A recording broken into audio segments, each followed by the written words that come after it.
second to go for the win. He got it. The Cougars win it. Number one remains number one. Cougars reset. Jackson again finds it. And the Houston Cougars go from the first four out to the Sweet 16. Stick it in your pipe and smoke it, baby. Yes!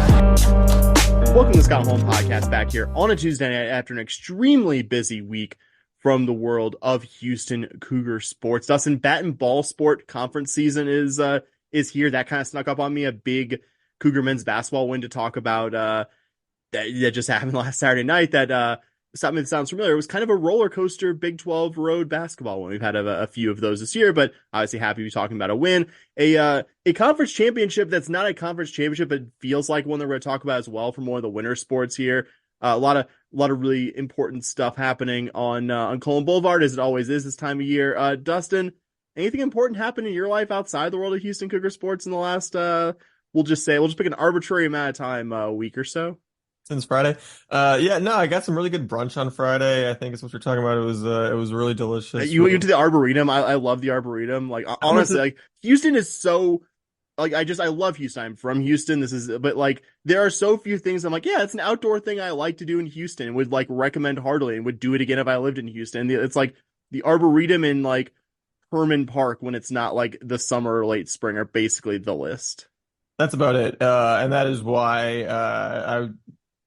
I utilized the Arboretum on Friday to propose to my lovely partner, and much to my happy, no, I wouldn't say surprise, but much to my happy, she said yes, and we had a great, just kind of did like an all-day date on Friday, and then went up to the Hill Country where her family is from, and they threw her kind of a semi-surprise engagement party on Saturday. So really good time, had an awesome weekend. This is how great my fiance and my future in-laws are. So her mom, went to OU, huge OU sports fan in every sport. Her brother went to OU, huge OU fan in every sport.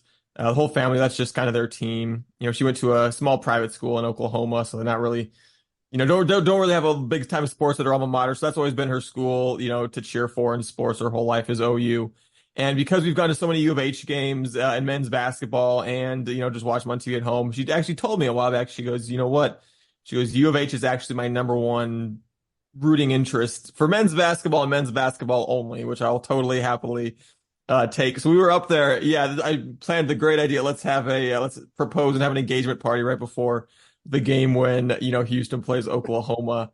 And me, her mom, and her brother all watched the game together, and she cheered for Houston in front of them, and like they were accepting of it, and everyone still came out of it loving each other, and it all worked out well. So really excited to have that going on and to be thinking about the whole marriage thing for the first time in my life. So that's pretty awesome, and I guess also not too shabby in terms of things going on Cougar wise as well, as you mentioned at the top. A lot going on, and very, very excited to have the calendar returning to March and everything that means for both March Madness as well as kind of like you said, getting into some Big 12 conference play in the bat and ball sports. I'll just use my little this little place that I have that people actually voluntarily listen to me to vouch for your now fiance being just an awesome person and couldn't be more excited for both of you.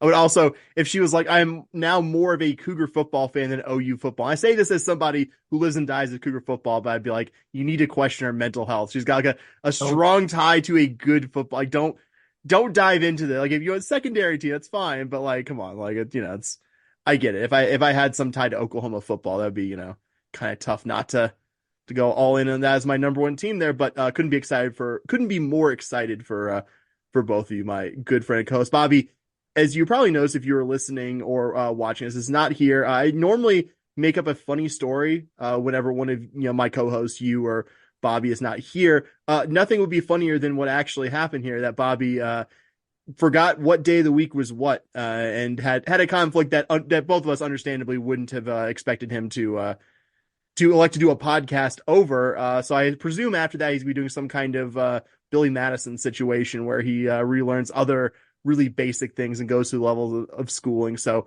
Bobby will be back next time we record, but just wanted to note his absence as well. Want to note also, of course, please, if you don't do so already, support us over on our Patreon, patreon.com patreon.com/SHPAWDcast. Plenty of cool stuff coming here. This big basketball tournament mid-March over on the Patreon, of course. Also support our friends at the 1012 Network, at TN12 Network, wherever you social media. Subscribe to the 1012 podcast, our mothership podcast, over wherever you get podcasts. As well, going to mention our first and not last sponsor tonight, little tease there. Our good friends Charlie Hustle with the incredible new Cougar jackets now available at charliehustle.com. White, red Houston logo on it. Really cool stuff. I literally ordered it within minutes of Charlie Hustle DMing us and being like, hey, the jackets are now available. And I think I was in my office at work. This is Friday mid-morning, and I just did an audible, oh my God.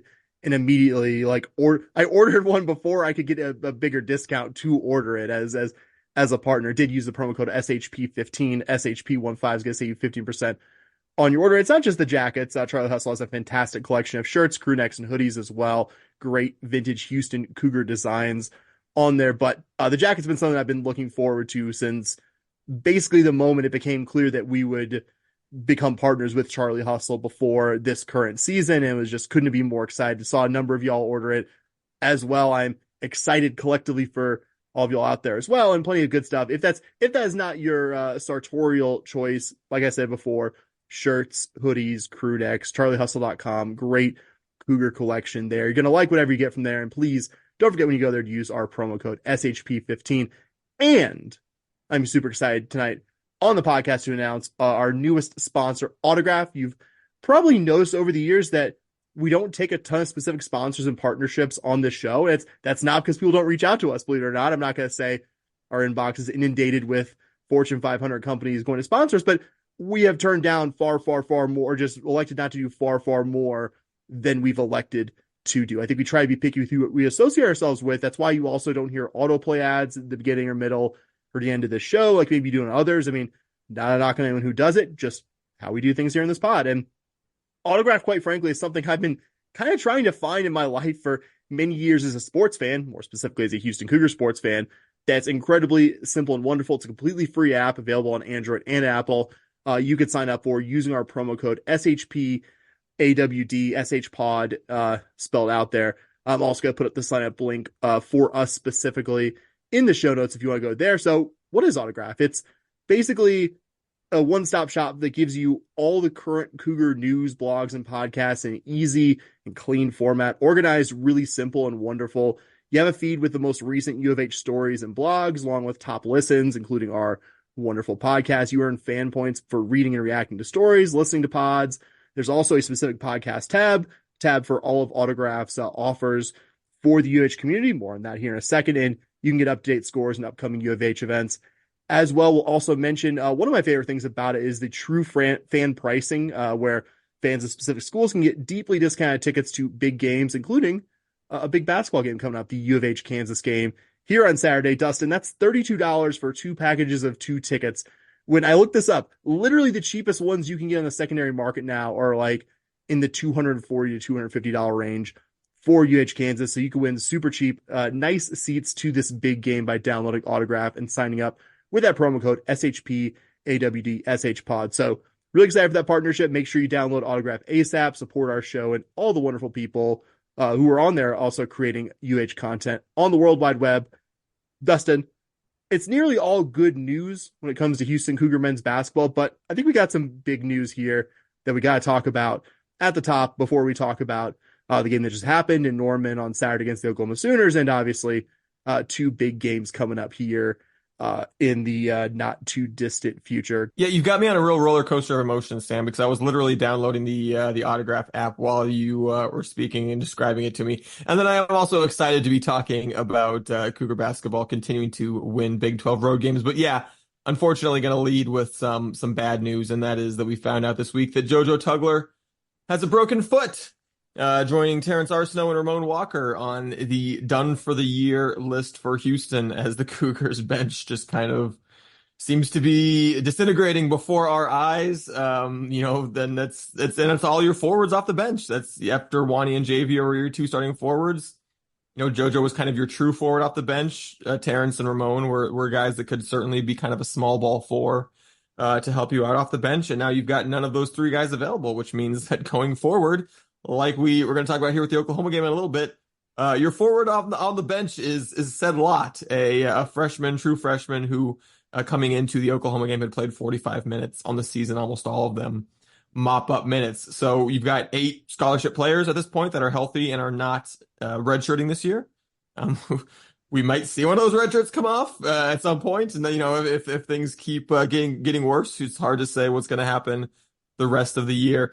But yeah, just so disappointing for Tugler. Just a freshman who had shown so much this year in terms of just his obviously looking like a freshman at times, but just the way he could impact games, getting his hands on so many balls on the defensive end, blocks and steals and deflections was such a big piece. Someone who, like we saw in the game in Austin, really came in and gave you a bunch of key minutes down the stretch. And that one was a big part of why Houston won the game in Austin, has been a big part of what Houston's been doing in Big 12 play. And someone who, like I said, not to say he didn't look like a freshman, but has been really surprisingly, I think, ready for Division I action, for high level, for Big 12 action right away in his freshman season. So obviously huge piece off the bench. And, that's not the news you want heading into March, is to know that all of a sudden you're kind of reshuffling things. You're asking someone to play more minutes than they have up until this point, and you're losing a really dynamic athlete and a defensive playmaker off the bench in JoJo Tugler.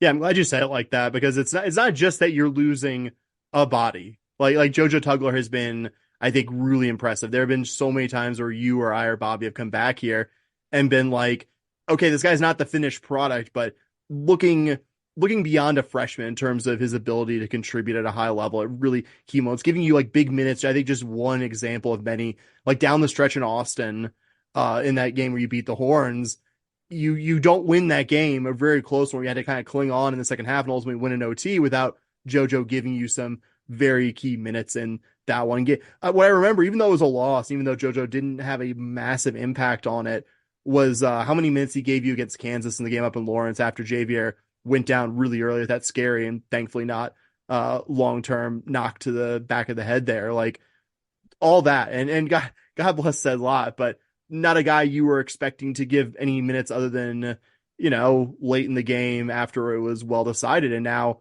you have no choice but to. Now you have no choice but to give some minutes to this guy. Not every game is going to be the worst case scenario that Oklahoma was in terms of JV. I don't want to. I feel like I jinx it every time I come on here. Just like we talked about it, and I think I was the prime mover there about he's doing pretty good with foul trouble, and has had a number of games recently with more foul trouble. Though I still think the balance has been a lot better there. But not every game is going to have JVR fouling out with 11 minutes and 5 fouls. But it probably also won't be the last time he runs into foul trouble, and maybe we haven't noticed as much previously because, like you said, you had JoJo Tugler previously, and also you had guys like Walker and Arsenault who aren't true fours in any sense of, but can kind of, like you said, play a small ball. So excited to see him come back next season. Hate that he's not a part of what looks like a very good team.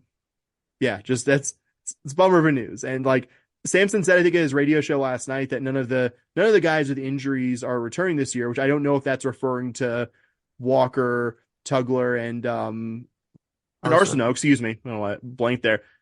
And not, I was going to say, because I know Cordell Jefferson, which I know he doesn't play the same position, but I'm just, Cordell Jefferson and Jacob McFarland, both redshirting this year, and both, I think, had some kind of injury at some point, but I don't know if that, I don't know if those guys would theoretically be healthy to play. I mean, McFarland's the only big man of the two of them, but yeah, it's not what you needed at this point in the season. Not that this could keep this team from winning a regular season Big 12 title or being a 1 seed. Like I also don't want to overstate what JoJo Tugler was, but man, you needed his depth at the very least right now. And unfortunately you have to figure out a way to survive the next month of the season without it. Yeah, JoJo looked like a guy that was going to contribute for this team in March, especially if you wanted to make a late NCAA tournament run. He was your best piece in the front court off the bench. So that falls to Said Lot, who's got a whole year pretty much at this point of practicing against some really good forwards and Houston starters and even against against JoJo as well. So big chance for him to step up and hopefully everyone stays healthy from here, and we're not trying to discuss the Jacob McFarland red shirt injury situation because again I think it gets, like I said, it gets tougher to make a long, lengthy March run without JoJo Tugler, but you lose one more guy in the front court, and it starts going from sounding harder to sounding closer to impossible. So just absolutely wish casting nothing but full health for this crew the rest of the way. And yeah, got their first test of life without JoJo Tugler on the bench this past weekend up in Norman, and did come away with the 87-85 win over the Sooners for the fifth time in Houston's last 6 road games in the Big 12. We had a game come down to the wire, and we had the Cougars holding on for the victory. This time, of course, the big play that everybody will be talking about is the one in the closing seconds of the game, with the game tied when Jamal Shead drove to the basket, missed the shot. In the scramble for the rebound, Shead got it back, put the ball in with what was ultimately ruled to be 0.4 seconds left, and the Cougs would deflect the full court pass and grab their 13th Big 12 win in 16 tries this year, with Shead's shot being the game winner. But as much as this game was about Shead's game winner, this game for me, kind of like we're alluding to, was more about the incredibly resilient effort from the entire Cougar team in something close to a worst case scenario. Like we were kind of talking about Tugler. Suddenly this is his first game out for the year. You're down to an 8-man rotation with your sole big being Said Lot. With your so literally your 3 forwards available for this game were Juwan Roberts, who missed a stretch of game action to get stitches in his hand, Javier Francis, who only played 12 minutes before fouling out, and Lot, your true freshman, who, as we mentioned, hadn't really played any significant minutes up until this game. And it's not like your backcourt was totally spared either. Jamal Shead had a banged up shin at one point, missed some minutes, as well as missing some minutes due to foul trouble. Emmanuel Sharp only played 26 minutes with foul trouble in this one. The Cougs were a walking mash unit. 3 of their starters got in foul trouble. I would say 1 to 2 of the fouls against each of those 3 guys were probably dubious at best. 0 Sooner starters got in foul trouble in this game. OU shot nearly 50% from beyond the arc and committed only 8 turnovers. This game had every possible ingredient for an upset. It should have happened, it feels like, but Houston won because every single guy stepped up. LJ and Wani both had excellent offensive games. They got 20-plus points efficiently. LJ played all 40 minutes in this one. Jamal had 14 points and 6 dimes. Sharp in double digits, 3 of 5 from deep despite the reduced minutes. Malik Wilson, phenomenal off the bench, 10 points. Had a flawless offensive game, made all 4 of his field goals, both of his free throws, 0 turnovers. That is a flawless offensive game for 10 points to go with 5 boards. Damian Dunn made some big plays at a couple of big threes as well. So, man, Sam, it's funny talking to my OU family. They were like, we're not that good this year. I can't believe it was that close. And I'm just like, everything went wrong for us. Just absolutely everything went wrong in terms of personnel available, fouls, the whole 9 yards. So maybe it wouldn't impress a Sooner fan that's not real happy with their team, but I was impressed as hell with Houston in this one for the resilience that they showed to get another road win and get one step closer to a Big 12 regular season title. I mean, you said it. In so many ways, this game felt like the worst case scenario. On the road is the number 1 team against a quality, probably future NCAA tournament opponent who, in this specific case, really Oklahoma would have put themselves firmly on the right side of the tournament bubble with a win over U of H. That I think almost in alone scares me more than facing a team like Baylor or BYU, who are the kinds of teams that are firmly locked into the tournament field, who at this point are just playing for seeding, pride, conference standing, all that stuff. OU, I think it's still a safe bet to hear their name read on Selection Sunday, but they would have made that a certainty if they'd won on Saturday night. And thanks to that timely shot from Jamal Shead and this team fighting through adversity, I think, unfortunately for the Sooners, they weren't able to cement their postseason future. And this game was also a reminder of something I think I've personally been coming on here and beating the drum about a lot, that this is a very good offensive team. Yes, they can also be prone to dry spells. They're having one really strong half and one pretty meh half, but I will die on this hill that I think portions of this fan base almost disrespect the ability of this team to put the ball in the hoop. This is a very good offensive team. I would say among Kelvin Sampson's teams, I would still maybe put them behind the 21 Final Four team in terms of offensive ceiling, but obviously much higher defensive ceiling there as well. And I think we really saw that on Saturday night. We saw the Cougs score almost 90 in regulation, 1.36 points per possession against an opponent who even after that display is still a top 30 defensive team. And Jamal Shead's not all the way back and his scoring line won't jump off the page at you, but I thought coming off pretty poor shooting performances against Baylor and Cincy that he didn't look like a guy who was low in confidence. I think that's important. It's the kind of progression you want to see from a veteran guard who's kind of lived the ups and downs of a few college basketball seasons previously. And got LJ Cryer, like you said, you had to play him all 40 minutes this game because of that foul trouble to Sharp, Shead being banged up, all that stuff. And I think prior to this, you'd kind of seen Cryer's better games skew more towards playing in the Fertitta Center. And Saturday night was the kind of performance I expected when we brought him in from Baylor. This guy is a proven high-level scorer. You're not going to get this every night. I don't think that's realistic, but you saw an LJ Cryer who's capable of changing a game with his scoring ability, which I think we've seen at home, but maybe you didn't see as much in the road games. It's almost crazy, by the way, how good Wani is now that it took me this long and you didn't lead with it either. Not that, not a criticism here, Dustin, because I wouldn't have either if I had been the first one to talk about it. That no biggie, like 10 to 12, 20 points, and was doing it while like hurt for a decent amount of that. Basically out there with almost one hand. Program legend stuff. I think continually beyond our wildest dreams for what he'd become as a player when he came into this program.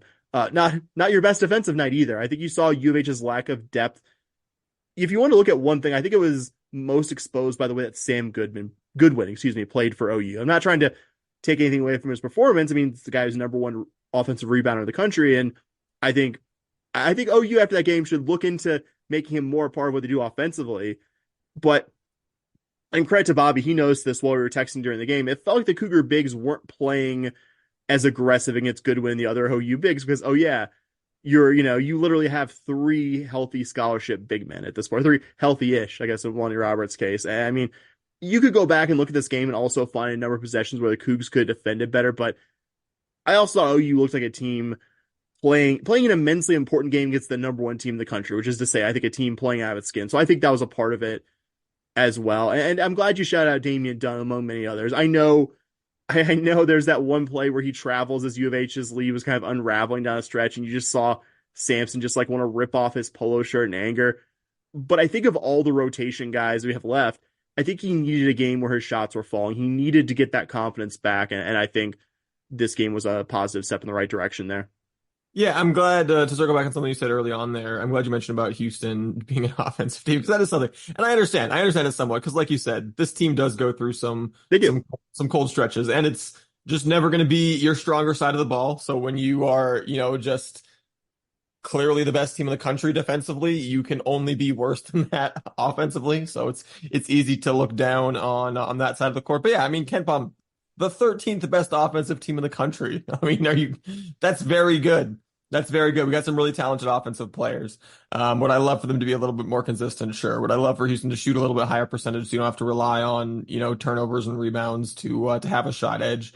Like, sure. But is this still a really good offensive team that, as much as, they go on some cold stretches every game, they also go on some hot stretches pretty much every game. And when you go on some hot stretches offensively while you're playing defense, maybe the UCF game aside, or the Oklahoma game aside, you're playing defense at such a high level that that's why you have such a gaudy record this year. That's why you've only lost 3 games, through 29 games this season. It's not just defense, it's defense and a really high level offense as well. And yeah, you kind of mentioned, I mean, LJ Cryer just really, I know early on in the year, some people were kind of wanting to see some more from him. And I think he's really stepped up. And like you said, he's not going to do it every game, but he has really carried so much of the other scoring load that Houston has needed him to carry. And I know it's easier maybe to fall in love with guys that spend 3-4 years in your program. But I mean, even some of the really good scoring guards that have come through this program that have done that had some games where they had off nights, and they had some games where they really went off and really carried the team. And that's I think similar to what we've seen from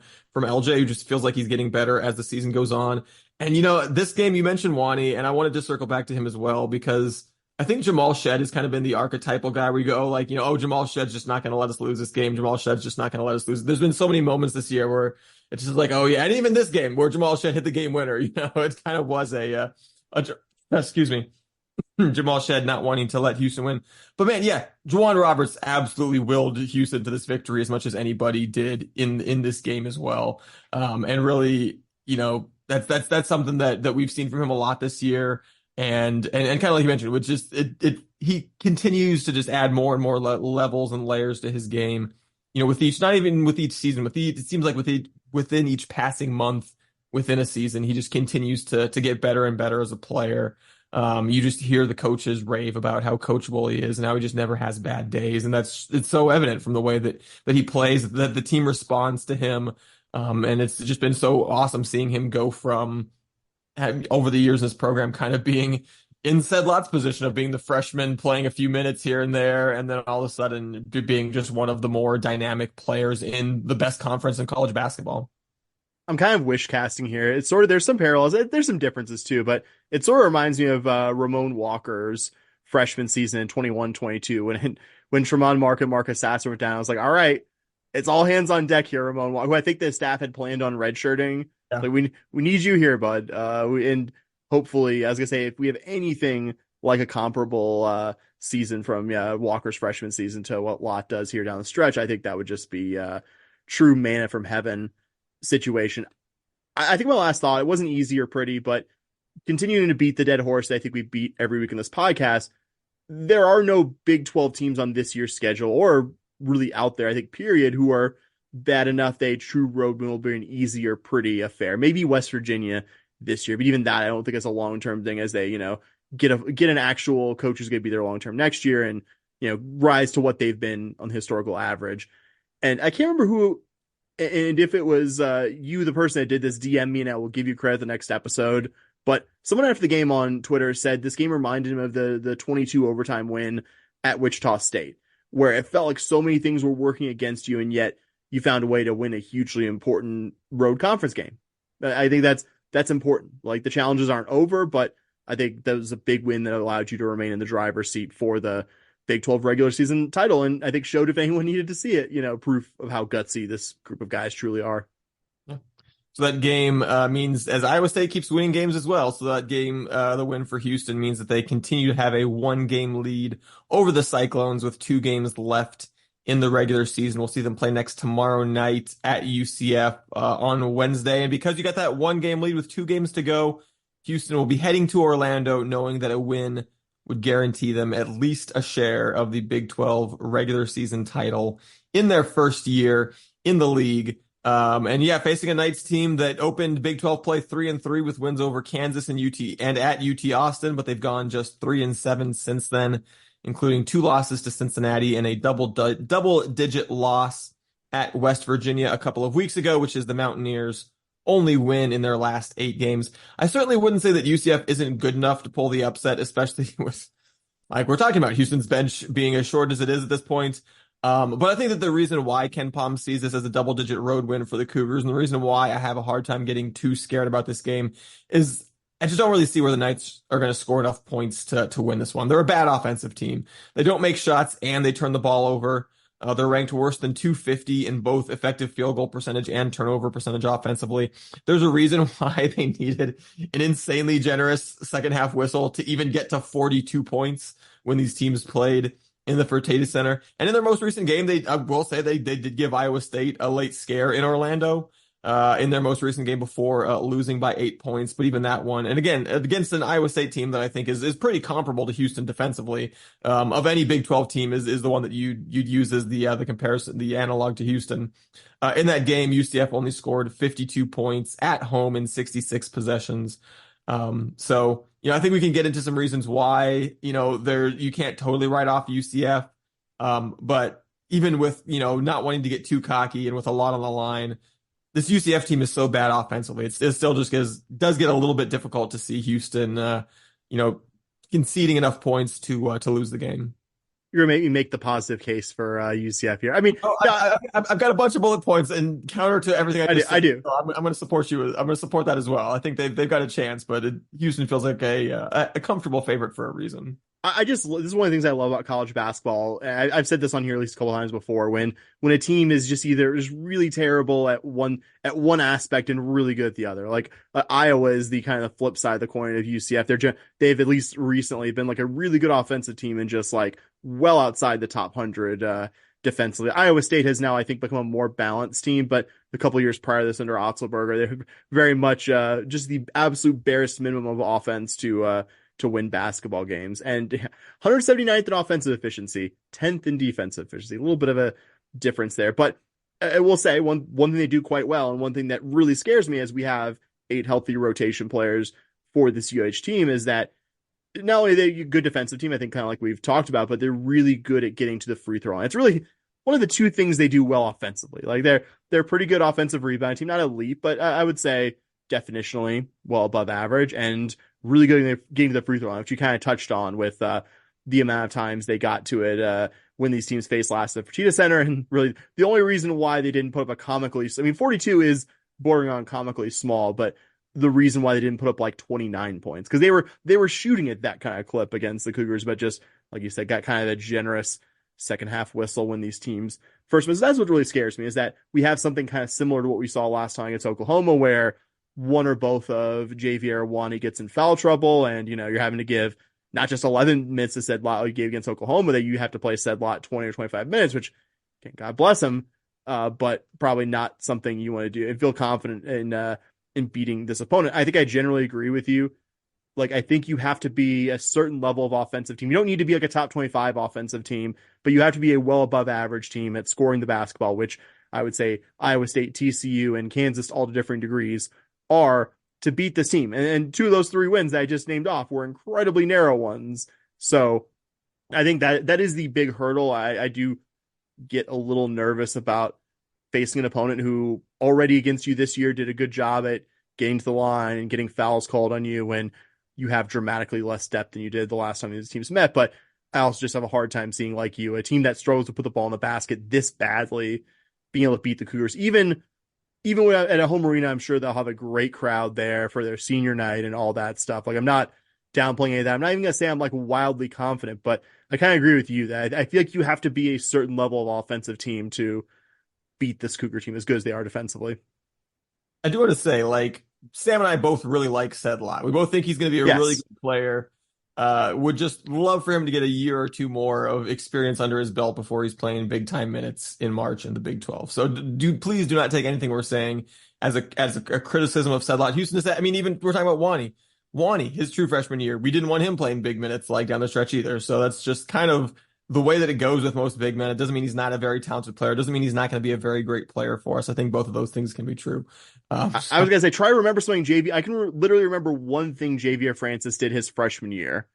And that was that alley-oop dunk as time expired against Tulane that Samson apologized for in that kind of chippy game in New Orleans. That's it. Because he was a guy who needed a couple years of development, like I think Sedlot probably is. Yeah. But yeah, so to make the affirmative case for UCF here, I mean, their last 2 home games, a win over Texas Tech by 14 points and a game where they had a late lead against a really good Iowa State team. They play very good defense. They're the only team this year that has come to the Fertitta Center and held Houston under a point per possession at home. And yeah, like kind of like we talked about, they're playing in front of what will likely once again be a raucous crowd that is playing the number 1 team in the country in their final home game of the year with kind of nothing to lose and everything to gain. And yeah, it's entirely possible that I have an inflated sense of invincibility around this Cougar team because they've come out on top in a bunch of really close road wins lately. And yeah, you're down to 8 scholarship players. You commit more fouls than the average team, and you can get in trouble real fast. And UCF, like you said, draws an above average number of fouls. So I'm not saying that there are no ingredients for an upset here. But again, maybe it's just recency bias after watching this team overcome so many ingredients for upset against the Sooners. But I just don't see Jamal Shead and Juwan Roberts letting this team lose to UCF with a Big 12 title on the line. They just faced a worst case scenario on Saturday in Norman against a better team than UCF and still found a way to win. If we lose, I promise I'll never get chesty in a game preview ever again. But I don't see Houston losing this. I think we're going to go out and get the Big 12 title, Sam. Yeah, I think we agree on that one. All right. And then Houston's final game of the regular season will be hosting the Kansas Jayhawks on Saturday afternoon. Houston ending the regular season with a rematch against the only team to beat them this year in a non-down-to-the-wire fashion. KU, despite that positive result, has had an uncharacteristically rough go of it in the Big 12 this year, much to my just eternal sadness. They are hosting Kansas State as we speak, but they entered today on a 2-game losing streak, taking a home loss to BYU and losing to actually they haven't started the K-State game yet, but they will play this evening. But yeah, 2-game losing streak coming in. Losses at home to BYU and then a loss at Baylor, dropping them to 9-7 in Big 12 play in a 3-way tie for 4th place. And they've also been allergic to road wins this year. They are just 2-6 away from Allen Fieldhouse in the Big 12 play, including losses to non-NCAA tournament teams, UCF, West Virginia, and Kansas State. But, as much as Houston's home success and Kansas's road woes should maybe make me feel confident, and, Ken Pom, it's funny. Ken Pom actually gives UCF a 10-point win, right? Also, a 10% win gives actually UCF a 2% higher chance of winning with the game being in Orlando than Kansas with the game being at Houston. But man, this one still scares me. The thought of, just the Jayhawks combination of size and passing ability, I think made them offensively the toughest matchup that Houston's defense has seen this year. And again, not dumping on the guy, but the idea that Hunter Dickinson might be, by necessity, playing some minutes going up against said lot in this one. Like the guy a lot, but that scares me. Kevin McCullough also appears to be back healthy again. He's been kind of in the lineup, out of the lineup, in the lineup, out of the lineup. He's missed 5 of their last 9 games, including 2 of their worst losses that they've had down the stretch. The blowout loss at Lubbock, in Lubbock, and then the home loss to BYU, both games that McCullough wasn't there for, but played 31 minutes in their most recent game. So I don't know. Maybe I hate the idea that it's even a possibility that Kansas might have a chance to give Houston their only home loss of the year, beat us twice, ruin what would otherwise be a really big party to end the regular season at the Fertitta Center, drop Houston potentially into only a tie for the Big 12 title. Man, it would just be one big bummer in what has otherwise been a just dream come true of a regular season for Houston. So maybe it's just like the potential out there, but I don't know. I think it's that, and I think watching how easily Kansas scored points against us in Allen Fieldhouse that still has me nervous, despite how bad they've looked on the road and how good we've looked at home. Don't disagree with anything you said, really. I will just point out, it has just been an insane gulf between how they've played in Lawrence and how they've played in true road environments this year. Like, yes, Kevin McCullough's out for that game at Texas Tech, and obviously I think that would be a lot closer a game, but I don't think Kevin McCullough's making up the entire, 29-point deficit there, and that they have lost some whoppers with Kevin McCullough in the lineup. Though, again, I think worth singling him out because I think he was Kansas's best player, him or Furphy, when these teams originally met in Lawrence. And I think the really scary thing is just it's facing a team with a lot of length and an ability to score the basketball like Kansas, having sought for most of 40 minutes a game in Lawrence. We'll say, if they're not feeling like that offensively, as bad as the game in Lawrence went at times, the Cougars did turn the Jayhawks over a bunch. If they're not in that level of offensive rhythm that we saw at Fog Allen Fieldhouse, which again, like it's a lot of data points that this team just does not play as well offensively, defensively, all of it when they're not playing in Lawrence. You have that with the Cougs' ability that we've seen very, very consistently to turn the opponents over. I think the Cougars have a pretty good chance this one. Being 1-6 in Big 12 road games when you're Kansas and you had a team that was 2-6. My bad. Sorry to take that second one away from it. 2-6 in Big 12 road games when you're Kansas and you have a team that was rightfully in the conversation for being the preseason number 1. It's still kind of hard to figure out, even with McCullough's injury, I think, playing a big part there.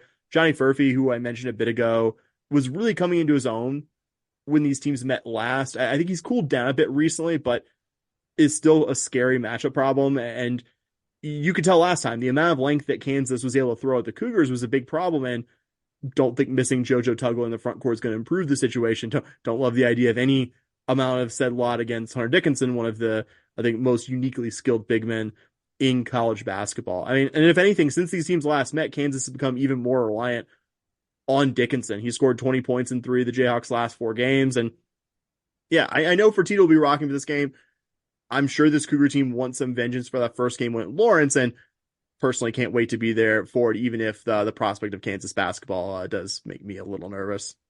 Yeah, I mean, I felt like in the road game, you saw that Bill Self had a really good game plan offensively in terms of, especially early on, getting the ball to Hunter Dickinson, getting him the ball where it was hard for Houston to kind of double him without, just giving him enough time to look right over top of. It was like their first 3 or 4 possessions they went to him, right? Yeah. Yeah. They just went to him, and then it created such a sense of gravity around him that I thought it really opened up the floor for a lot of the other guys to get a lot of open shots, which kind of led to Kansas having that whatever insane 68%, whatever it is that they shot from the field in that game. So you do mention, even despite you say, okay, well, they can, they have all the size and passing ability, so they can just throw right over Houston's traps. But you made a good point also as well that Houston did end up forcing a lot of turnovers in that game. But, you can only force so many turnovers. If they're making 2/3 of their shots, you're probably not going to win. So, I thought Bill Self had a really good game plan for this one. And, Kelvin Sampson is a Hall of Fame coach. He's going to not, the same game plan that Kansas ran last time is not going to,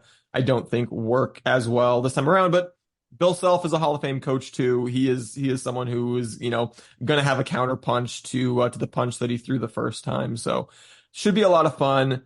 Should be just an absolute rocking Fertitta Center. And like you said, just hoping and praying and holding out all hope that Kansas continues to look like the Kansas that has played on the road in Big 12 play.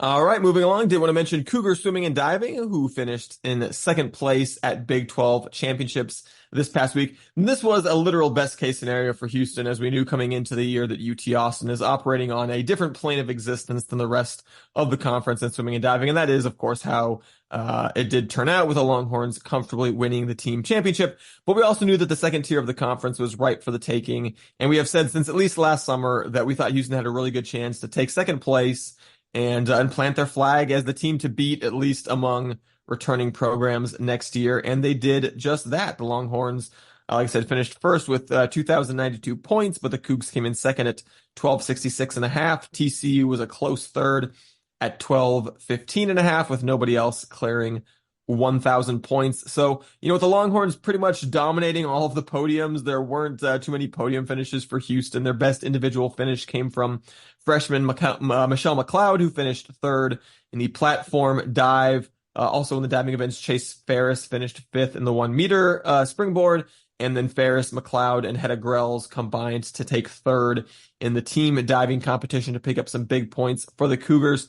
And then, Houston had some strong swimming events as well. The Cougs got 4 of the 8 swimmers in the A final of the 200-yard butterfly, something that if you listened to my season preview, I circled as an event to watch for the Cougs. They were led by sophomore Alondra Ortiz, who finished 4th in that event. Ortiz also took 6th in the 400 individual medley. Some other strong swimming events, we saw junior Henrietta Fongley take 4th in the 100-yard breaststroke. And then the team took 4th in the 400-yard medley relay. So, yes, like I said, I do realize that after winning 7 conference titles in a row, it's not as exciting to see Houston finish 7th and not have too many podium finishes. Second, sorry. So I got my 7s and my second confused there. Finish second and not have too many podium finishes, and to see the podium, like I said, broadly dominated by Burnt Orange, but, it is what it is. And with Houston's most of Houston's big point scorers in this one having eligibility left, with the way that Tanika Jameson has shown the ability to go out and recruit instant impact athletes. This feels like a very strong foundation to build on for next year when you no longer have that crazy dominant force at the top of the conference.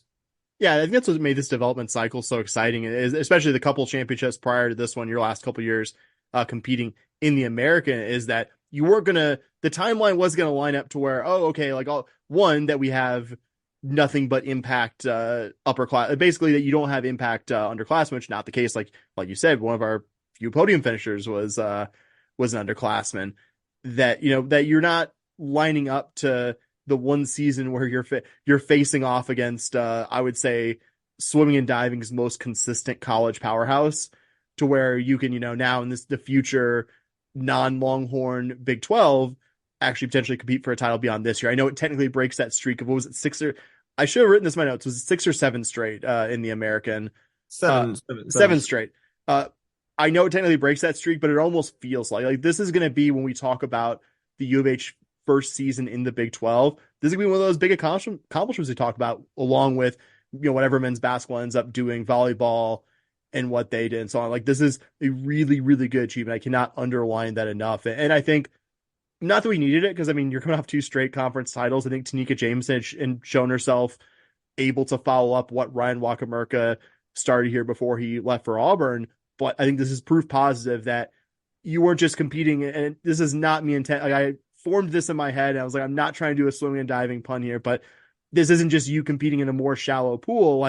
This is a team capable of competing against Big 12 competition. This is a team that I think in 12 months' time, not calling my shot here necessarily or putting pressure on, but I think a team that would not be at all surprised if in 12 months on this pod we're talking about a Big 12 conference title. Yeah, I mean, they're going to have competition. Arizona Oh yeah. State coming in number 21, I believe, in the top 25 at the moment. So that's a strong team there as well. But like I said, with a lot of really strong athletes coming back, if Jamison keeps recruiting, at the level or at a higher level than she has up until this point, then I think Houston's going to be really, really competitive, even with some of those teams coming in. So going forward, we'll have diving zones starting on actually not this. I was thinking it was this coming Monday, but it is this coming Monday. I'm correct. This coming Monday, March the 11th, and then a couple weeks after that. We should also this week find out which swimmers qualify. It's hard to know. Swimming's a little more complicated with the way that qualifying goes with the A cuts and the B cuts and filling things out. So we'll see. It should be in the next couple of days. We'll see if Houston gets any swimmers qualified for NCAA championships and then diving zones after that. But already with the conference meet feeling pretty good. And speaking of NCAA championships, Cougar track and field will be competing at NCAA Indoor Track and Field Championships this weekend. The Cougars will have 5 events on the men's side, 2 on the women's side. For the men, Sean Maswangani will be competing in the 60-meter and 200-meter dashes. Devian Wilson will be competing in the 60 hurdles. Christian Sampe will be competing in the pole vault, and then Grant Levesque competing in the heptathlon. For the women, Kellyanne Beckford competing in the 800 meters, and the Cougs as a team will be competing in the 4x400 relay as well. And, 5 on the men's side, 2 on the women's side. Even on the men's side, when you got 5, really not enough entrants to do too much damage in the team standings, although the Houston men are currently ranked 10th nationally as a team, and I do think that they have a great chance to finish in the top 10. And that's largely because there's really none of their 5 events on the men's side really all 7. There's none of the 7 events that they're in there would I bet against them scoring points. I think they've got every reason to think that they're going to do well. Wilson, number 2 nationally right now in the 60 hurdles. Levesque, number 4 nationally in the heptathlon. Sampe, number 5 in the pole vault. And Sean is quote unquote only, number 7 in the 200 and number 11 in the 60, but, almost no separation between the top group and the 60. And, while there are 3 guys that are kind of, a cut ahead of everybody else in the 200, there's also every reason to think that Sean will be nipping at their heels at the very least. I mean, the last time we saw him go to an NCAA championship event, it was outdoors last year, and he had, kind of a career day running a 991 100 meters and a sub 20-second 200, just a crazy performance there. So hopefully we'll see more of that kind of performance from Sean and Houston doing well in the team scores, hopefully scoring in 4 out of 5 of 4 or 5 of their 5 men's events.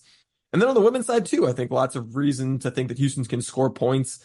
Beckford's time at Big 12 championships that got her qualified in the 800 is the 3rd best time in the country this year. The Cougars are also the 7th fastest school thus far this year in the 4x4 relay. So, the top 8 score points, and that's 2 really good chances, I think, for the women to score as well. And, the Cougar women haven't scored any points at NCAA indoor or outdoor championships either of the past 2 seasons. So, very much hoping to see them, kind of continue their inaugural Big 12 journey this year with some team points.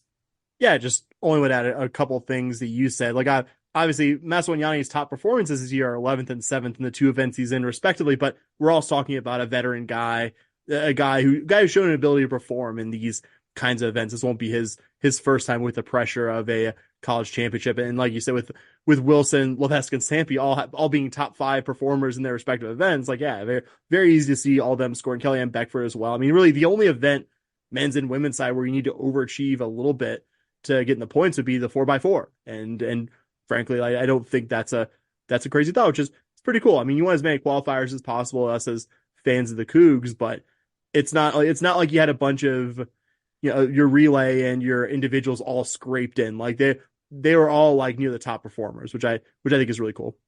Yeah, you didn't have a bunch of 15th and 16th place performers. 15th and 16th, really, you're still one of the most incredible athletes, but you know what I mean. Yeah, you're still a phenomenal athlete. You still have earned your way to the NCAA championships at that point. But yeah, when you've got almost every event that you're qualified for, you're in the top 8, and you would expect to score some points. That's really exciting, and hope to see those athletes perform really well this weekend.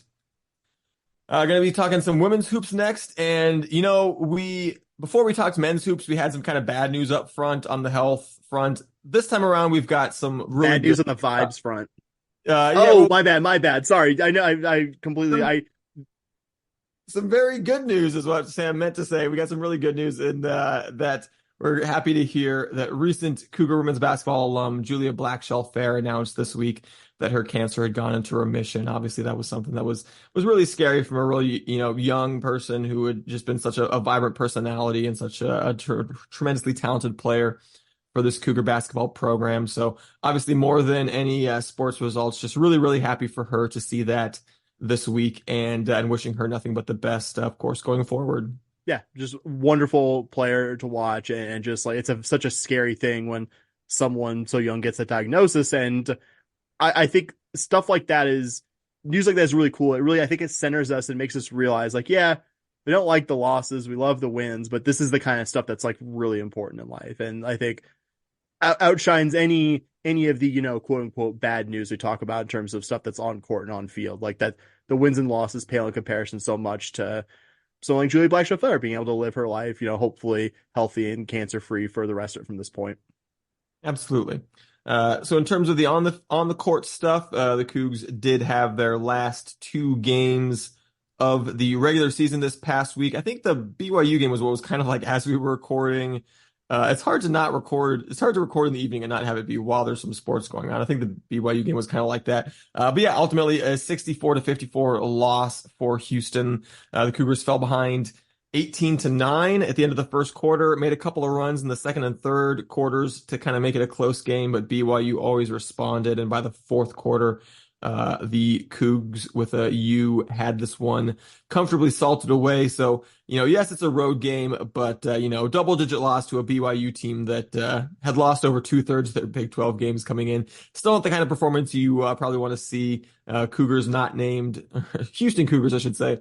Houston Cougars not named Layla Blair and Malia Johnson shot a combined 8 of 35 in this one. Just not a performance that's going to get it done against, lower half of the Big 12 team.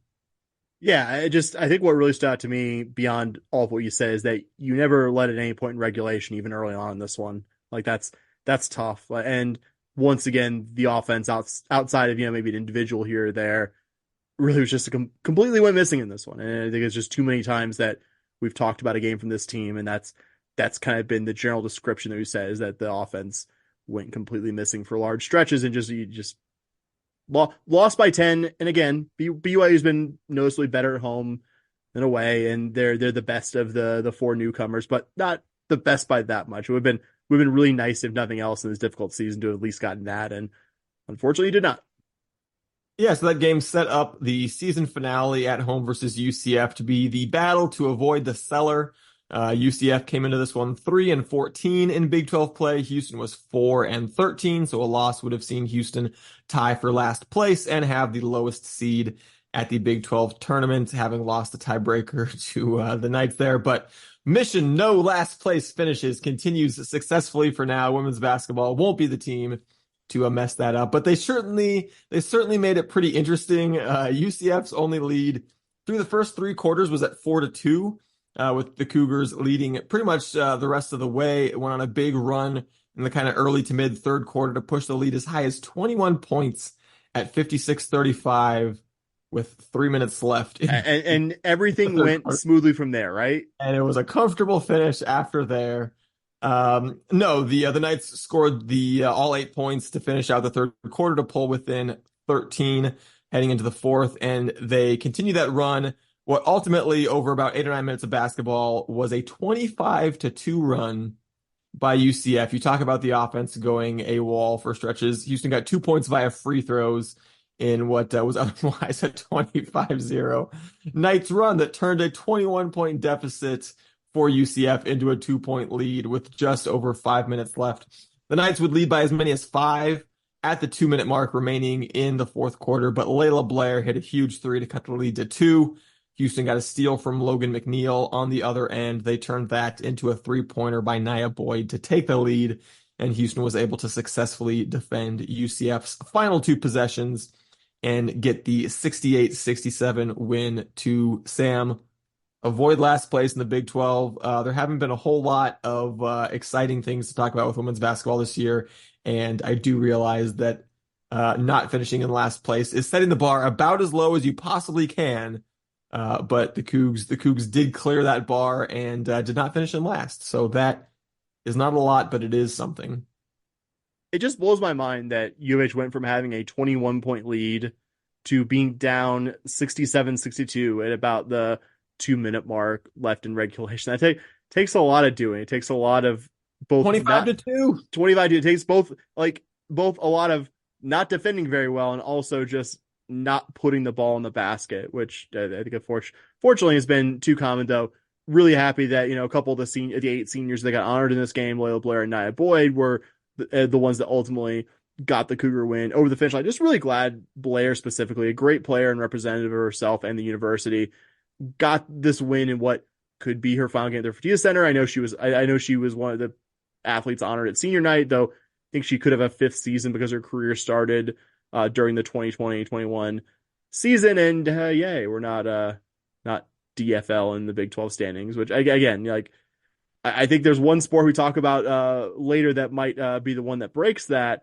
But at least on March 5th, 2024 at 7:36 Central Time, U of H has not finished dead last in a Big 12 sport yet. So the Cougs will continue their season in Kansas City for the Big 12 tournament on Thursday evening. They'll be playing Texas Tech. As I mentioned, Houston finished 5-13, which actually put them in a 3-way tie for 11th place in the Big 12 standings alongside Cincinnati and the Red Raiders, but the Cougs came out worst in the tiebreaker, so they are the 13 seed. They'll face the 12 seed Texas Tech in the first round, with the winner advancing to play 5 seed Baylor on Friday. And the Red Raiders, you may remember, faced Houston twice this year, got the win in Houston in, I think Houston's, second or third Big 12 game. It was the opener, actually. Oh, was it the okay, you're right. And then the Red Raiders as well blew out the Cougars in Lubbock. So 5-13, but 2 pretty comfortable victories over the Cougs for 2 of those 5 wins. So not a tough matchup right away for Houston. And then, even then, you win that one, you're facing a Baylor team that blew you out twice. So likely to be a relatively short Big 12 tournament run for Houston, Sam. I would say if the Cougs have anything going in their favor in this one, I think it's really kind of twofold. One, Tech's coming into this one on a 9-game losing streak in that, losses to not that great Cincy, UCF, and Oklahoma State teams in there. I believe the Cincy loss and UCF losses were both in Lubbock as well. Those were all teams that U of H was able to beat this year, although the Lady Raiders did have a surprisingly close 5-point loss to a very, very good Longhorn team. But I think my second point, and it kind of sounds cliched, I know, but it is hard to beat a team 3 times in one season. I probably wouldn't be breaking out this cliche if we were playing Baylor, K-State, or the Longhorns, even Iowa State either. But I don't think I'm being too optimistic to say that the Cougs can beat a team that's mired in a long losing streak, who has the same conference record as you, on a neutral court, who you've gotten to see a couple times before. So there we go, Dustin. I'm generally, I feel like, kind of negative about where this program is right now, but that is my attempt at positivity, because I definitely think the Cougars can win this one, but I also agree with you that if you do, Baylor is going to be a very, very difficult second round matchup. One that I cannot weave a positive spin for how the Cougars are going to win that one. Yeah, we kind of talked about clearing the low bar of not finishing last. Would love to. Well, I'm glad that they did that. I would be very glad if they finished the low bar of, not being one of 2 teams to get eliminated on the first day of the Big 12 tournament. That'd be nice, but we'll see. And with Houston's season, barring the greatest sports miracle of my lifetime coming to an end in this coming week, I think that's worth asking, before the time I should say, when we come back next week for our next episode, will Ron Huey be the head coach of the women's basketball team at the University of Houston? Sam, I have some thoughts here, but I know you do too. So before I get into them, I'll just go ahead and throw you that question to play with.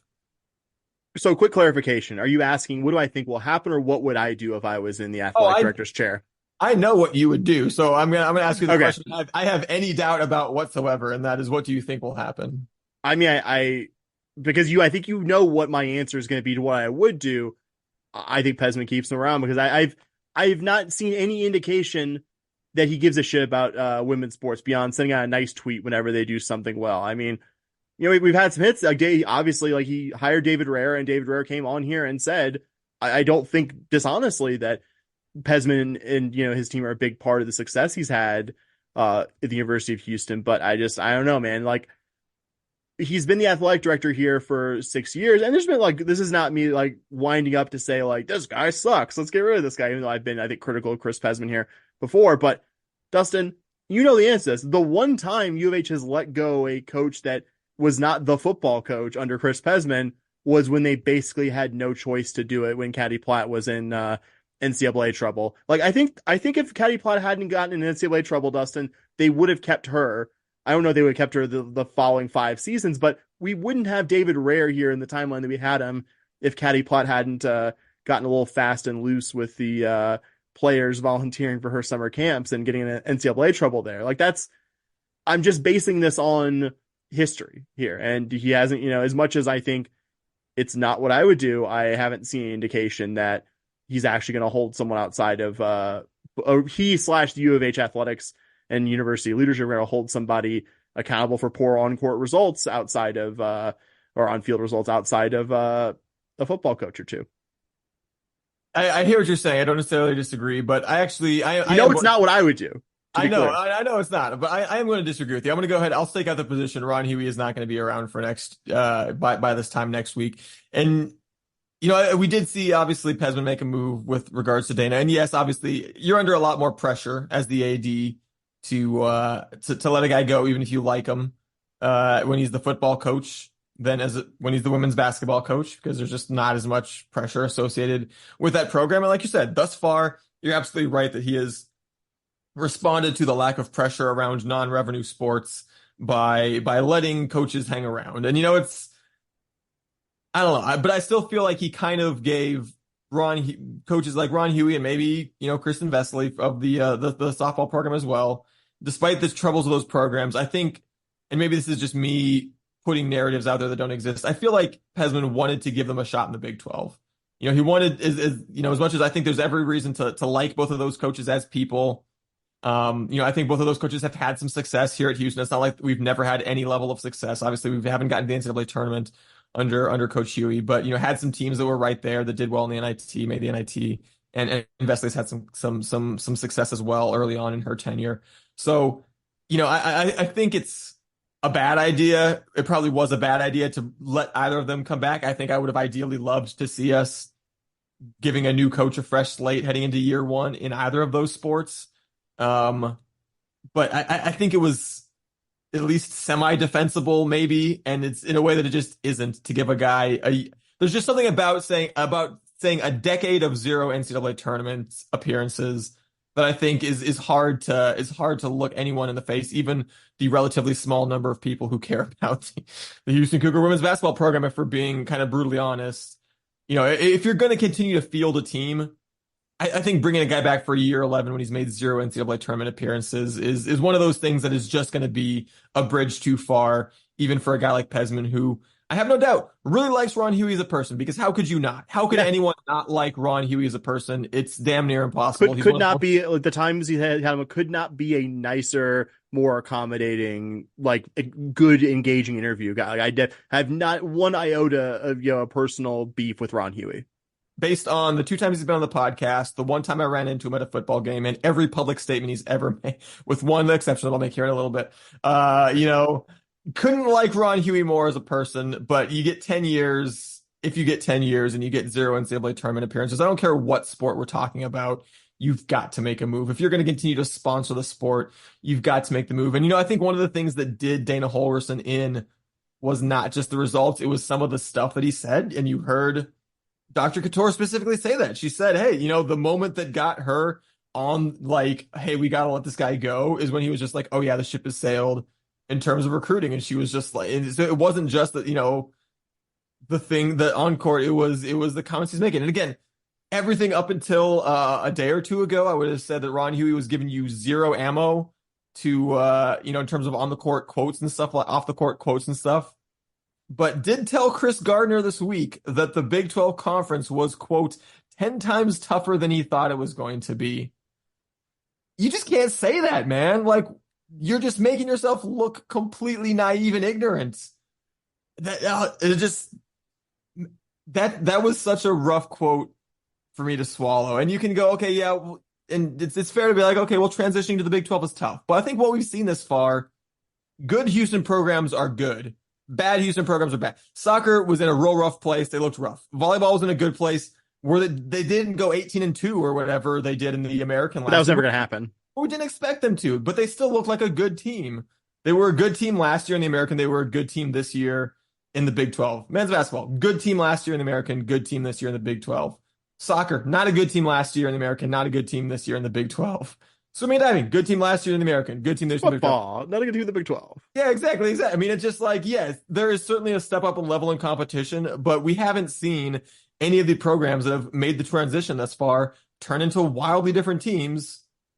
He was not putting together a good AAC team, as evidenced by the fact that he went to 0 NCAA tournaments in 9 years in the American.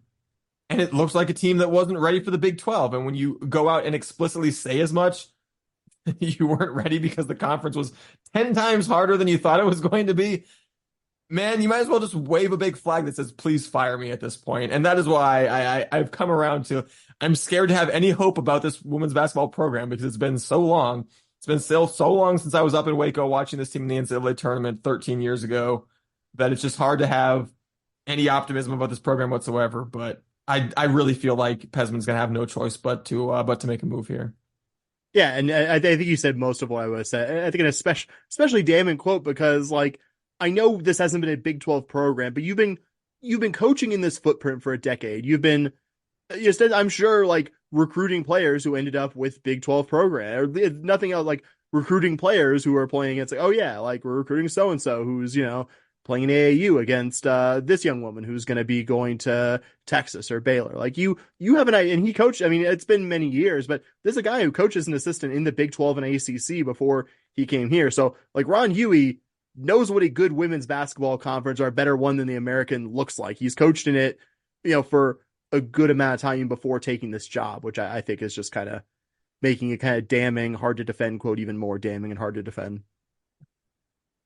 All right, well, let's talk some bat and ball sports, starting with the Cougar baseball team that had a wild 1-2 weekend at Minute Maid Park, and the one that got away was Friday's game against Texas State, although I guess it's one of those games that whoever lost it was going to say that. Unfortunately, it was the Cougars that took the L. Houston went up 2-0 early, then their bats went quiet for a while. Texas State built up a 5-2 lead. The Cougs responded with a 4 spot in the top of the 8th, capped off by a 2-run go-ahead single from Cameron Nickens. But the Bobcats hit a game-tying home run with their leadoff hitter in the bottom of the 9th. Actually had the potential game winner in the bottom of the 9th thrown out at the plate, but the game went to extras. Houston was able to get their free base runner home in the top of the 10th, but the Texas State, for the second inning in a row, had their first batter hit a home run. This one, with your free base runner and extras, was a 2-run home run, and that was the walk-off winner for the Bobcats. So especially after they went on to beat the Longhorns the next day, that was definitely kind of a bummer of a chance that Houston had for what would probably be a pretty good win that kind of slipped through their fingers at the end there.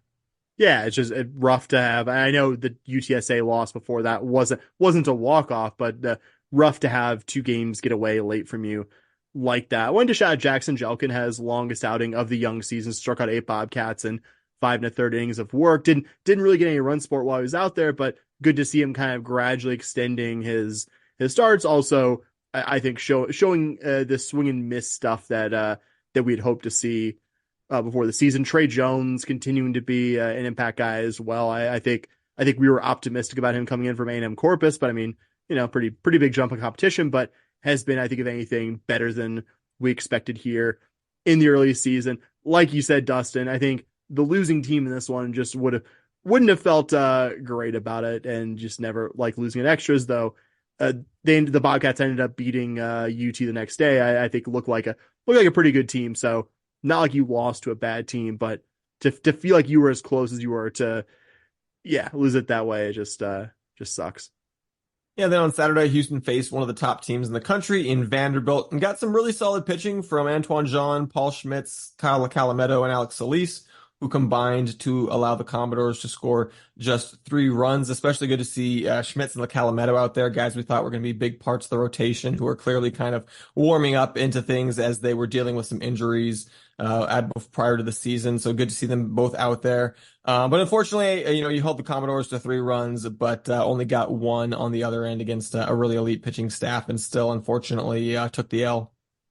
Yeah, I think not that you had a ton of opportunities, and like you said, you were going against a really good opponent, but I think the ones that really stick in your craw, the missed opportunities you had in the second and sixth inning, you had left multiple runners on base in both of those. Even acknowledging this is a really good opponent, you felt like you might have had a chance to get like a big signature win there. I don't think anything about this specific game would have disappointed me unless like the Cougars had lost by just a really gaudy margin, and the fact that this was conceivably pretty close late, I think it's not bad news. It was nice to see, like you said, Schmitz and Lacalametto out there. It's slightly less nice that Schmitz walked 3 batters in 2/3 of an inning out there, but again, still a guy working his way back. Don't have any real long-term concerns about that. I'm glad you mentioned Alex Solis. Bit of a step up in competition from high school ball to facing one of the sport's most consistent powers at an MLB stadium. And I thought the moment definitely didn't look too big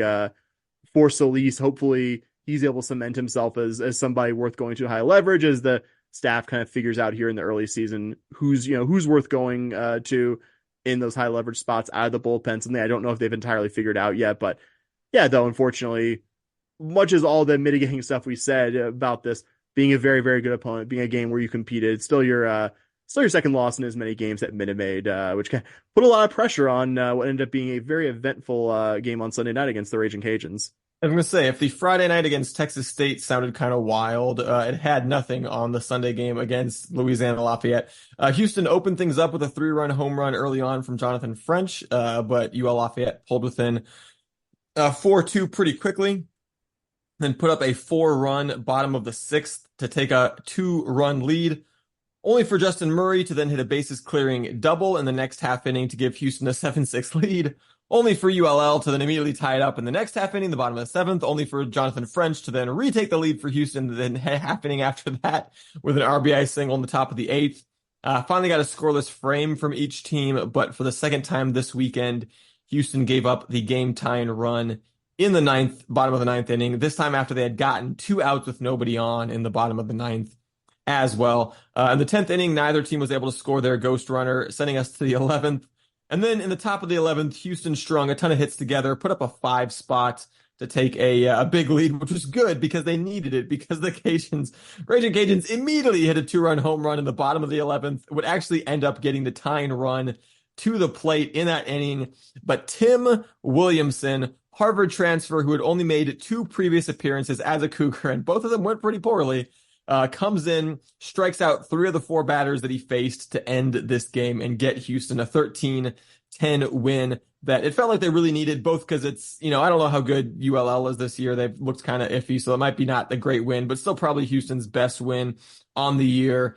Snapped that 4-game losing streak and avoided the offer at Minute Maid Park to improve to 7-4 on the year. So would have loved for that one to be a little bit less dramatic, but ultimately a win's a win, and just happy to get at least a 1-2 effort at Minute Maid. Yeah, I think obviously we would have preferred more than 1 win this weekend, but on the heels of 3 straight losses going back to that midweeker against UTSA, it was just nice to see the Cougs close out a win against I think an opponent that's going to be at least decent this year. I think it's fair to ask how decent, how quality of an opponent, but someone's been at least like fairly good. And I think just, again, getting what feels like this program's first win in ages at a Minute Maid event. Like, I think that's pretty cool. I wanted to shout out, Justin Murray, monster game, which I'm sure he wishes he had 1 or 2 pitches back in the 9th inning, but gave you just about everything someone could give you at the plate. I thought Duncan Howard did a solid, not like spectacular, but a solid job in the start there as well. I wanted to also shout out Ryan Dollar. Did a good job in relief, really limited the damage in that 7th inning where I think ULI could have blown it open a bit more. And not to play armchair college baseball coach, but I thought he got kind of a quick hook in the 9th inning when they went to Murray originally, though I understand wanting to go to Murray in that spot, and he's been quite good historically in this program, and even this season, but I thought he did a really good job. Somebody who might be another young arm to watch coming out of the bullpen. Diego Luzardo also getting a scoreless 10th inning with that ghost runner, I think, in a big spot there. That's really good. And yeah, just Tim Murray, like you said, coming up there, just had struggled pretty badly. Tim Williamson, Jesus, why Tim? I'm merging Tim Williamson and Justin Murray. Sorry guys. Tim Williamson had two pretty poor appearances, like you said, prior to this one, and striking out 3 of the 4 batters he faced with a tying run at the plate there at the end. I think really spectacular. Yes, the Cougs are currently, as we speak, hosting Sam Houston State in the first game of the Don Sanders Cup. The Bearcats opened the year taking 2 out of 3 against Oklahoma State, but they did just lose 2 of 3 to St. John's last weekend, the same team that Houston beat 2 out of 3 the weekend before. The Bearcats' only game away from home this year has been a midweek game at Rice that they lost 7-3. So definitely a game you want to get against a rival. That one is currently 1-0 to the Bearcats in the bottom of the 5th. Cougs batting with a guy on first and 1 out. So plenty of time left to hopefully have a Houston lineup that has been pretty good, so far this year, for the most part. Get going a little bit and try to get game 1 of the Don Sanders Cup. And then this weekend they'll be hosting Baylor. This is a Bears team that went just 20-35 last year, was picked 11th in the Big 12 preseason poll, a couple of spots behind the Cougars. So really big series right out of the gates in terms of being a series that Houston really needs to win at least 2 out of 3. Just because there's a lot of much tougher weekend series ahead of you than this one in Big 12 play. This is one of your, not quote unquote easiest weekend series. So I think the Cougs will be doing themselves a world of good to take at least 2 out of 3. Baylor opened the season 1-7, admittedly against a pretty impressively tough slate of opponents for the most part. But then this past weekend, it did get a sweep at home over Oral Roberts. You don't know exactly how much that one means because the Golden Eagles were one of the surprises of the college baseball world last year. They won 52 games, went to the College World Series, actually beat TCU in the opening game of the College World Series. But did open this season losing 2 out of 3 to Evansville. So it might be a flash in the pan. So, obviously early on in the year, it's hard to kind of squint to these games. And this team lost to this one, who lost to this one, so hard to know. But, like I said, just given where Baylor was last year, given where their coaches are picking them this year in the preseason poll, like I said, at home, this needs to be at least 2 out of 3 for the Cougs. Yeah, I agree. I mean, 4-7 in the season so far with, like I said, the context that they played a very challenging non-conference schedule, though you only get so much credit if you don't win any of those like 6 matchups against the tougher teams like Baylor failed to do. You alluded to it. D1 baseball in their preseason Big 12 thing had Baylor second to last in the league ahead of only BYU. Coached by Mitch Thompson, who's in his second year overseeing the program after a 10-year stint at the big junior college in Waco McLennan, which is JUCO baseball power. Before that, had an almost 20-year stint as a Baylor assistant. And the Bears do look like they have a pretty tough lineup. Enzo Apodaca, a Gonzaga transfer along with Hunter Toplansky, and one-time U of H player, Will Pendergrass, are all hitting above 300 coming into the week. Generally, as a lineup, they have solid extra base power, respectable strikeout rate. And even in the preseason, the Baylor lineup was expected to be stronger than the pitching. And, even acknowledging the high-level opponent that they faced in non-conference, that pitching staff has not looked great. Baylor pitchers, I will say, do have good strikeout per 9 rate, but they're also walking over 5 batters per 9 innings. For comparison, the Cougars are walking 3 and just have really struggled. Baylor has to find a reliable starter in the young season. You look at their staff, and Baylor actually has several relievers with pretty solid numbers, but none of the guys who've started game this year have an ERA lower than the high 5s. It kind of is the opposite problem to what the Cougars have had, where the stars have been consistent, if not going to super deep into games, and the relief has been kind of inconsistent. So yeah, like you said, I think at home, especially, this series has to be the Cougs winning 2 of 3. A sweep would be nice, but minimum winning 2 of 3 here to feel decent about the rest of Big 12 play and feel like you're kind of on schedule to be a solid middle of the pack Big 12 team like we think it could be, but aren't 100% sure are. And then switching to the other bat and ball sport, we saw Cougar softball losing extras to McNeese on Wednesday. A game that if you listened to our last week, you heard us excitedly react to Houston after being down 3-0, tying it up with a 3 spot in the 4th. They would take a 4-3 lead in the 5th inning on a solo homer from Mandy Esmond, her second as a Cougar. But down to their final at bat, McNeese scratched out a run in the top of the 7th to tie it up. And then in extras, it was quiet for a few innings. McNeese manufactures a run in the top of the 11th, but Houston ties it back up in the bottom of the 11th with a run of their own on an Amanda Carden RBI single. Unfortunately, after that single, then not only tied the game up, but put runners on first and second with only one out. The Cougars were not able to push across the winning run. Got another golden opportunity in the bottom of the 12th to win it. Had the bases loaded with 2 outs with their best player, Taria Coleman, at the plate, but she fouled out. Wasn't able to walk this one off. And then McNeese scores a run, of course, right away in the top of the 13th. And again, Houston, another opportunity, got 2 runners on base in the bottom half of the 13th, but couldn't get them across. Ultimately lost 6-5 in 13 innings. Tough loss before then, like I said, taking care of business against a bad opponent in A&M Commerce, beating them 10-1, 22-4, and 8-2. I'm glad none of the games were close, but, that kind of had to be at how, that also means that you're, now 20 games into the season, you got a 15-5 record, but still lack anything remotely resembling a quality win on the year. So, I guess 3-1 in the week is never terrible, but it's not really anything that benefits you either. No, I mean, for some context, even though you played some not great teams around the season, Commerce was by far your lowest rated RPI opponent today. I kind of don't understand. I don't understand playing a series there. Like, I think I get not wanting to load up on really difficult opponents when your conference is going to be largely really difficult opponents, but you didn't learn anything about yourself in that one. Like, I'm sorry, there's no way that playing one of the worst 30 teams in the country really allows you to glean anything useful. And again, glad the Cougars won all 3 games by a pretty large margin, run ruling in 2 of them.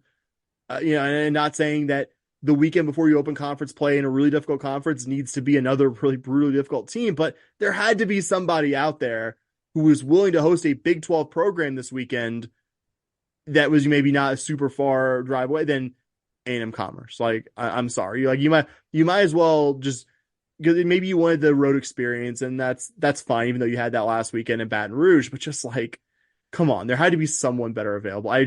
Knowing nothing about scheduling softball, I still refuse to think that there wasn't someone better out there you could have played, because we didn't learn anything, good, bad, or indifferent, about the Cougs after these 3 games.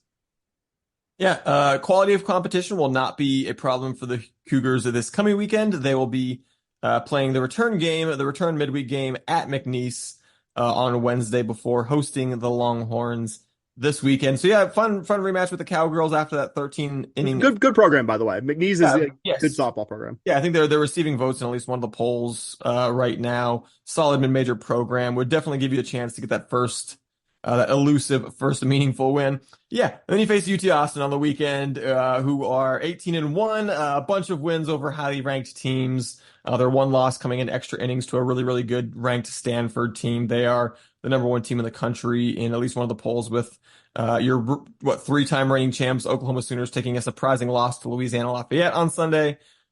So yeah, you go from a weekend where anything less than a sweep would have been a disaster to a weekend where anything other than getting swept would be a huge, huge success.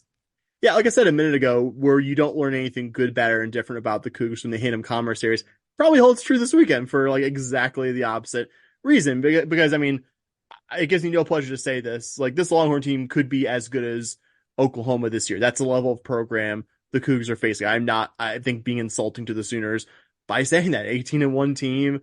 Reese Atwood came into this week hitting .527 with 10 homers. We're deep enough into the season that those are crazy numbers that you can no longer say are just like the product of a really good weekend. 6 Longhorn hitters, including Atwood, are batting .400 or better coming into the week.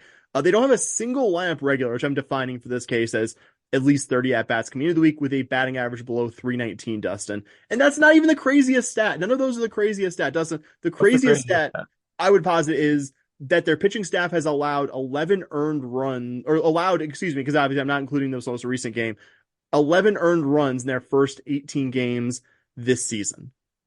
Like, that's insane. That's an average of less than an earned run per game from a team who played like a tough, like, didn't just load up with bad teams. Like, they played a lot of really good teams in their non-conference. Yep. So I would go so far as to say is if U of H can avoid getting run ruled in 2 of 3 games this weekend, that's a successful weekend. And I think we've been pretty critical of this program and its leadership. I think even in this specific segment about this team, this isn't the weekend to make any kind of big pronouncements about what Cougar softball is going to be. If they can get one of these games to be competitive, I'll be pretty freaking happy about it.